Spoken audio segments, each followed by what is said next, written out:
하나님께서 호세아에게 이스라엘 자손이 다른 신을 섬기고 건포도 과자를 즐길지라도, 이 건포도 과자는 다른 신에게 바쳐진 그 과자를 이야기합니다. 제물, 다른 신에게 바친 제물. 그 신에게 바치는 제물은 가장 좋은 것을 바치죠. 그래서 그것을 이제 좋아한다 할지라도 하나님은 너희들을 사랑한다. 그렇기 때문에 너는 또 가서 타인의 사랑을 받아 음녀가 된 그 여자를 사랑하라. 그렇습니다. 다른 사람을 사랑하는, 그 여자를 사랑하는 네 아내를 사랑해라. 그렇습니다. 그래서 너의 사랑을 사랑하라라고 하는 말은 그 여자에게 너의 사랑을 보여줘라. 그래서 호세아가 뭐 이런 사람이 있어 하고 찾아가지 않으면은 그거 끝나는 겁니다. 그래서 이 남자 저 남자에게 다니다가 나중에는 버림받고 팔려가 버리는 거죠. 그 인생이 끝나는 거예요. 그래서 2절에 보면은 내가 은 15개와 보리 한 호멜 반으로 나를 위하여 그를 사고, 샀다는 거죠. 그러니까 이 호세아의 아내가 이 지경까지 이르렀다는 거죠. 이렇게 저렇게 돌아다니다가 떠돌아다니다가 나중에는 결국 다시 사와야 할 정도가 되어버렸다. 값을 치르고 사야 될 그런 자가 되어버렸다. 하나님께서 죄인인 우리를 먼저 찾아오지 않으면은 우리도 죄인으로서 그냥 죽을 수밖에 없습니다. 천국이고 뭐고 아무것도 없이 그냥 인간이라는 짐승으로 살다가 죽는 겁니다. 근데 하나님이 우리를 찾아오셨다. 하나님을 찾아오셨다. 이 하나님의 사랑을 구속적인 사랑을 이해합니다. 구속이라 했을 때 구속적인 사랑을 이제 원어에서 그렇게 번역한 거예요. 구속. 그 영어로 redemption 해서 구속이란 말은 구원이라는 구, 그다음에 속이라는 것은 이제 속전의 속을 해서 이제 번역할 때 구속. 죄를 지어 가지고 법원에 구속된 것이 아니고 구원할 구의 속전 속전이 뭡니까? 값을 치른다는 거죠. 값을 치른다. 그래서 이 원뜻은 다시 사들인다 그런 뜻이 됩니다. 다시 사들인다. 다시 사들인다라고 하는 말은 뭡니까? 원래 내 것인데 잃어버렸어요. 그래서 다시 돈을 주고 사온다 그런 뜻입니다. 고대사에서 노예가 되는 경우는 세 가지가 있었다는데, 첫째는 전쟁에 패배해서 포로가 되는 겁니다. 포로가 됐을 때 그 쇠사슬로 묶여가서 노예 시장에서 팔려갑니다. 두 번째는 부모가 노예이기 때문에 노예로 태어나서 평생 그렇게 사는 겁니다. 세 번째는 본인이 방탕해서 빚을 졌어요. 그 빚을 갚을 길이 없어서 노예가 되는 그런 경우입니다. 이 고멜의 경우는 세 번째가 되겠죠. 본인이 방탕하게 살다가 이제 빚을 갚을 수 없는, 방탕하게 뭐 돈 좀 생기면은 막 쓰고 없으면은 빌려서 쓰고 그렇게 하다가 돈이 막 이 빚이 너무 많아지니까 이제 엄쪽달싹 할 수가 없게 된 겁니다. 그래서 이 호세아가 가서 돈을 주고 사는 거죠. 자기 아내라 할지라도 내 아내니까 내가 데려간다 말할 수가 없습니다. 왜? 고멜이라는 사람이 아내가 워낙 빚을 많이 져서 빚에 묶여 있기 때문에 호세아 가서 값을 치르고 사와야 돼요. 원래 내 아내지만은 내가 데리고 올 수가 없어요. 값을 치르고 사와야 돼요. 이게 구속이에요. 구속. 그래서 리뎀프션 그렇게 합니다. 다시 뎀션 사들인다 그렇게 되는 거예요. 우리는 하나님께서 택한 백성입니다. 하나님이 택한 백성을 성경에는 자기 백성이다 그랬습니다. 하나님의 소유였는데 죄에 팔려갔습니다. 그래서 예수께서 하나님의 백성을 구속하기 위해서 십자가에서 자기 생명을 이 대속으로 속전으로 치른 겁니다. 예. 우리를 사기 위해 가지고 자신을 내어놓은 거죠. 예. 그러니까 하나님 봤을 때 우리는 예수께서 생명을 바칠 만큼 굉장히 귀한 존재라는 거죠. 예. 하나님이 우리를 구원하기 위해 치른 값은 공짜가 아닙니다. 공짜가 아니라 독생자를 십자가에 못 박아 죽인 그 값이라는 거죠. 그 값. 굉장한 거죠. 그래서 예수를 그리스도로 믿는 자에게는 하나님의 자녀가 되는 권세를 주셨다. 그렇습니다. 예수께서 이 땅에 오신 것은 하나님의 사랑을 보여주기만 하고 가기 위해서 온 것이 아닙니다. 자기 목숨을 속전으로 치는 거죠. 속전으로 값을 죄값으로 내놓은 겁니다. 그리고 하나님의 백성들을 다시 사들이기 위해서 세상에 오신 겁니다. 근데 그 예수께서 십자가에서 죽으신 것은 물론 세상을 위해서 그렇게 다 하신 거죠. 세상의 구원을 위해서. 근데 엄밀하게 그 호세 케이스 나오지만은 원래 호세의 아내였던 자를 다시 데려오기 위해서 값을 치른 거예요. 마찬가지로 하나님도 예수를 십자가에서 제물로 바쳐서 값을 치는 것은 원래 하나님의 사람이었던 자들을 사오기 위해서 한 거라. 모든 사람이 아니라는 거죠. 그럼 누가 원래 하나님의 백성이냐? 이건 우리가 모르죠. 하나님만 아는 겁니다. 하나님만. 모든 사람이 아니라는 거지. 원래 하나님의 백성인데 죄에 묶여 있던 사람들을 사오기 위해 값을 치렀다는 거죠. 값을 치렀. 그래서 은 15개와 보리 한 호멜 반으로 그를 샀다. 은 15개와 보리 한 호멜 반은 진짜입니다. 그러니까 종이에 은 호멜 반, 보리 한 호멜 반 갖다 주고 가져온 게 아니라 눈에 보이는 것을 진짜를 갖다 주고 그 사람도 계산해 보고 됐어 데려가시오. 진짜 값을 치른 거죠. 예수께서도 십자가에서 진짜로 죽으시고 피를 흘리고 죽으셨다. 피를 흘리고 우리의 죄를 사하셨다는 거죠. 그게 진짜 일어난 사건이에요. 진짜. 우리를 구속하신 하나님께서는 우리에게 명령을 합니다. 명령을 합니다. 이렇게 살아라.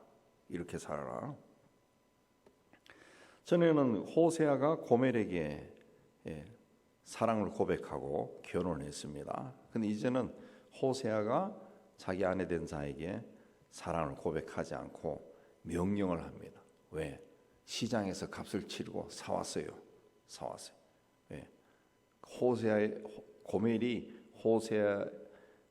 고멜의 주인이 호세아가 된 겁니다. 호세아가 고멜의 주인이 된 거예요. 주인 되었어요. 그래서 3절에 그에게 이르기를 너는 많은 날 동안 나와 함께 지내고 음행하지 말며 다른 남자를 따르지 말라. 나도 내게 그리하리라. 이제 명령하는 겁니다. 이제는 나와 함께 지내고 그런 짓거리 하지 마. 다른 남자 따라가지 마. 여기 있어. 이렇게 명령을 한 겁니다. 명령을 하리라. 그랬습니다. 나도 너에게 그렇게 하겠다. 그랬습니다. 하나님께서 예수의 십자가를 피값으로 우리를 사셨어요. 그래서 우리의 주인이 되었습니다.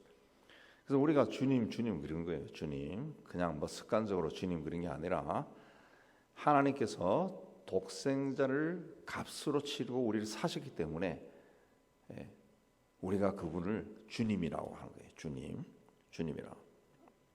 주님은 우리에게 명령을 합니다. 이렇게 살아야 돼라고 명령합니다. 하나님을 섬기고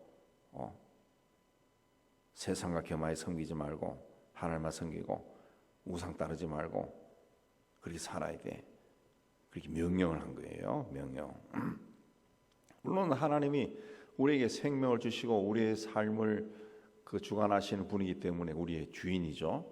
그러나 보다 더 중요한 것은 하나님이 우리를 값을 치르고 샀다는 거예요. 그래서 진정한 주인이 된 거죠. 그래서 우리가 예수를 믿는 사람은 하나님이 우리의 주인이에요. 주인.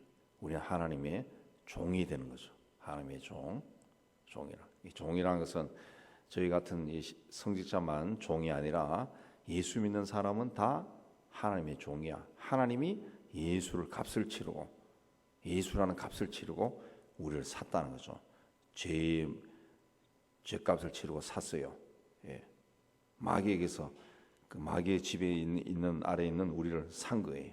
그래서 고린도전서 6장 19절에 너희 몸은 너희가 하나님께로부터 받은 바 너희 가운데 계신 성령의 전인 줄 알지 못하느냐. 너희는 너희 것이 아니라 값으로 산 것이 되었으니 그래서 너희 몸으로 하나님께 영광을 돌려라. 그렇습니다. 하나님께 영광을 돌려라. 예, 하나님 값으로 산 것이 되었으니 너희 몸은 너희 것이 아니다. 하나님의 성령의 전이다. 그러니까 하나님께 영광을 돌려라. 그렇습니다. 하나님이 이제는 우리에게 이거 할래 그렇게 하지 않습니다. 은밀하게 성경적으로 신학적으로 교리적으로 하나님은 우리에게 명령합니다. 그래서 성경은 구약에서 신약에서 일관되게 이야기하는 것이 성경에서 가장 중요한 메시지는 순종입니다. 순종하는 사람에게 복을 준다. 그렇게 되어 있어요. 네. 순종하면은 하나님이 그들과 함께 하시고 은혜를 주시고 복을 주신 거예요. 예. 순종할 때 주님과 내가 하나가 되는 겁니다. 그냥 무엇이든지 구하라. 그래 하면 이루리라. 그랬어요. 순종입니다. 그 성령께서 우리 안에 거하시기 때문에 우리가 성경을 66권을 다 기억할 수 없습니다. 성경을 뭐 100번 읽어도 다 기억이 안 나고 100번 읽고 101번째 읽어도 아우 성경에 이런 말씀이 있었나 할 정도로 또 새롭게 닫고 그래서 살아있는 말씀이기 때문에 그래서 그래도 성령께서 우리가 예수 믿으면 우리와 임마누엘로 함께 하시기 때문에 그 성령께서 끊임없이 나에게 말씀하신다, 명령하신다 라는 것을 우리가 받아들이고 믿어야 됩니다. 그래서 뭐 불신자들은 그걸 양심의 소리 그렇게 하지만은 우리는 그 하나님이 나에게 하시는 말씀으로 받아들여야죠.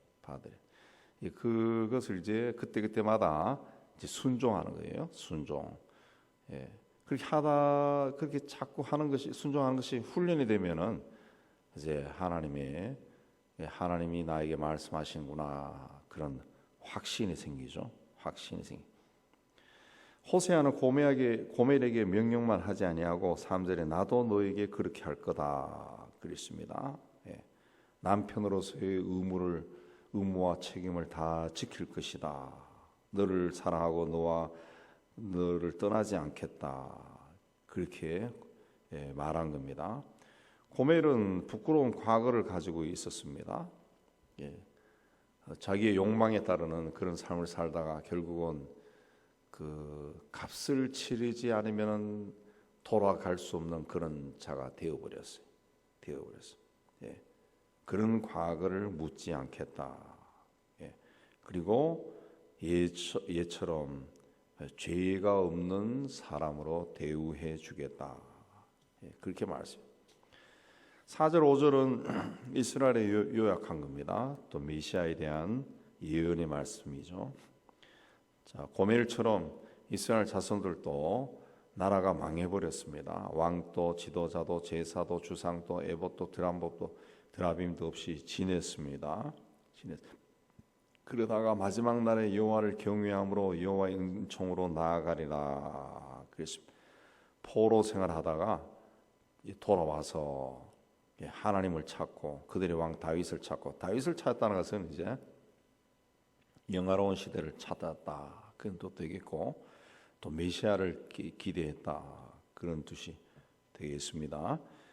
근데 결국 이제 마지막 날에 여호와를 경외함으로 여호와의 은총으로 나아갈 것이다.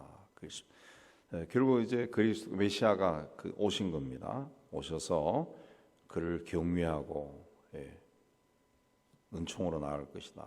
그렇게 되었습니다. 그러니까 구원의 소식은 하나님께서 이스라엘을 통해서 세상에 주신 겁니다. 그래서 메시아가 세상에 오셨을 때 그 메시아를 제일 먼저 영접하고 그분과 함께 생활하고 또 그분의 소식을 세상에 전한 자들이 다 이스라엘 사람들, 이스라엘 백성들입니다. 이스라엘. 네. 지금 또 그 이스라엘이라는 국가가 있고 거기는 유대교가 판치고 있지만은 그래도 그 여러 가지 이야기들 예전에 우리 교회 와서도 그 소개했던 김종철 감독 같은 김종철 감독이 하는 그 TV가 있어요. 인터넷 TV. 근데 보면은 이스라엘의 유대인들이 누가 복음을 전하지 않았는데 그 저절로 예수를 믿는 그런 일이 많이 일어난다 그러죠. 우리 정연호 선교사 이야기 들어도 그런 희한한 일들이 많대요. 예. 뭐 우연히 그 신약 성경을 읽다가 우리는 궁금해서 읽다가 예수가 메시아라는 것을 알고 깜짝 놀랐다. 뭐 그런 이야기. 버스 타고 가는데 앞에 하얀 옷을 입은 분이 자기에게 말을 걸었다. 그러면서 마음이 뜨거워져서 예수를 믿었다. 그런 그 희한한 일들이 그 땅에는 지금 많이 일어나고, 그러니까 그 하나님의 마지막 때가 되었다는 그런 어떤 사인을 있으니까 이상하게도 이스라엘의 세속적인 유대인들은 이 다른 그 어떤 나라보다도 더 세속적입니다. 굉장히 세속적입니다. 언젠가 이 말씀드렸지만은 이스라엘의 수도 텔아비브는 동성애자들의 천국이라 그러죠. 동성애자들의 천국. 뭐 텔아비브가 아름다운 곳이고 그 아름다운 해변도 있는 곳이지만 그 해변가에 가면은 그 동성애자들이 그렇게 많대요. 게이들이 주로 게이들이지. 그 축제도 하고 축제하면은 뭐 세계에서 제일 큰 축제라 그러죠. 텔아비브. 하나님을 조롱하는 그런 일들이 하나님이 구원을 베푼 그 현장에서 일어나고 있는 것도 그냥 멋있다 이게 아니라 그보다 영적으로 봤을 때 그 사탄이 하나님을 조롱하는 거죠. 그 동성애자들의 깃발도 무지개 아니에요? 무지개. 그 창세기에 나오는 거. 하나님이 노아 홍수 심판 후에 다시는 심판하지 않겠다. 거기서 이제 무지개가 나오는데 그걸 가지고 그런 짓거리를 하면서 하나님은 우리를 심판하지 않는다는 그런 그 장난을 치는 거예요. 하나님을 조롱하는 거죠. 그런 일들이 이제 거기서 일어나는 게 우리가 그냥 그런 일이 있었네, 이런 일이 났네 그게 아니라 우리가 마귀가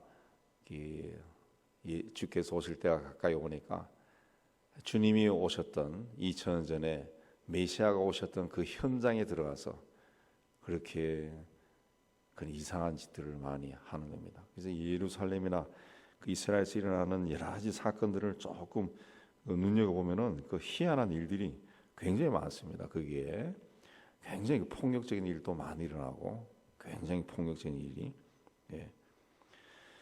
어쨌든 그러나 그들에 의해 가지고 복음이 퍼지고 우리도 하나님을 알고 하나님을 사랑하고 하나님의 은총 속에 있게 되었습니다. 그냥 하나님의 진노를 받았던 자들이 다시 하나님의 사랑으로 회복되어서 예수 그리스도를 만나고 복음을 세상에 전하는 그런 자들이 된 겁니다. 이것이 이제 이스라엘에 나타난 하나님의 사랑인데 그 하나님의 사랑은 구속적인 사랑, 구속적인 사랑, 값을 치르고 다시 사온 겁니다. 다시 사온 겁니다. 그보다 더 큰 사랑이 어디 있어요? 그리고 뭐 가까운 친구끼리 오랫동안 친밀한 관계를 맺어도 뭔가 하나로 틀어지면 그 다음부터 내가 언제 이 사람하고 친하게 지냈냐 할 정도로 막 이 관계가 멀어지는 것이 인간 세상인데 하나님은 그 정도도 뛰어넘어서 완벽하게 남남이 될 수 있는 그런 자를 값을 치르고 다시 사왔다. 값도 적은 것도 아니고 은 15개와 보리 한 호멜 반으로 사왔다는 것이 이게 하나님의 사랑이고 우리도 이 하나님의 구속적인 사랑으로 하나님을 알게 된 겁니다. 하나님을 알게 된 겁니다. 내가 과거 어떠하든지 하나님은 나를 구원하기 위해 값을 치렀습니다. 굉장히 비싼 값을 치렀습니다. 15개와 보리 한 호멜 정도가 아니라 독생자를 십자가에 못 박아 죽였습니다. 죄값을 치렀다는 거죠. 예, 그렇기 때문에 우리가 이제는 주님 하는 것으로 끝나는 것이 아니라 주님이 하신 말씀을 성경 읽다가 이렇게 하셨구나 그러면은 그때부터라도 또 지키기 위해서 애쓰고 발견할 때마다 지키려고 애쓰고 나중에 혹 잊어버리더라도 그렇게 주님을 사랑하기 위해 주님 말씀에 순종하기 위해 애써야 됩니다. 그렇게 할 때 하나님의 은총이 우리에게 더 풍성하게 임할 줄로 믿습니다. 오늘도 이 믿음으로 하나님 앞에 나아가는 여러분 되시기를 주의 이름으로 축복합니다.